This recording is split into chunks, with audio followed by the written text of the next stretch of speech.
Okay, next we have to go over focus tapping, exposure control, and lock focus. These are really important features that are pretty simple in the iPhone camera app, but a lot of people don't know that they're there. First, focus tapping. When an object is in focus, that means it's within the depth of field.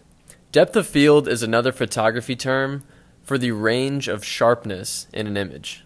You can have a large depth of field where everything is in focus, or you can have a small depth of field where one subject might be in focus and the background is blurry, much like professional digital cameras nowadays. Since the iPhone is completely touchscreen, Apple has integrated an autofocus, which works fantastically for almost any shot. But if you're shooting macro, which is close up, you may need to change your focus. Start by pointing the camera up close to an object in your nearby surrounding.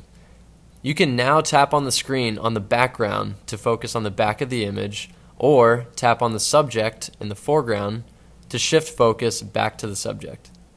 Next, exposure control. Once you've set your focus on an object in the frame, you can now slide your finger up and down on the screen to lighten or darken your image. The iPhone also has an auto exposure feature that automatically sets the proper exposure for whatever object you tap to focus. If you want to lock focus, Apple has also integrated a feature to lock the focus on whatever subject you select, no matter if you change the camera position. Enable this by tapping and holding your finger on the object of your choosing. A yellow box will appear on the top of the screen that says AEAF Lock, which stands for Auto Exposure and Autofocus Lock.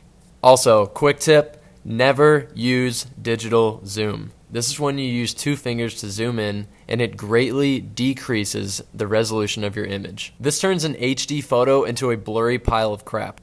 If you need a better shot, simply walk closer to the subject. Now, let's go over how to optimize pano mode. Panoramic mode is where your phone takes a series of pictures from left to right and automatically stitches them together to create a 180-degree image of your surroundings. This often looks far too wide and very annoying to try to post on social media. But there's a trick to using it to create a really stylish wide-angle photo that looks as though you bought a special lens for your phone, or like a GoPro. Simply open the camera, swipe left to slide over to pano function, tap the shutter, which is the white button. There's an importance in going slowly because the camera has to continually set a new exposure for each frame as you move. If done right, you will end up with a very GoPro-style wide-angle photo that can look very professional. This feature can also be used vertically to take extra tall photos. Keep in mind that the closer you stand to your subject, the better that this is going to look.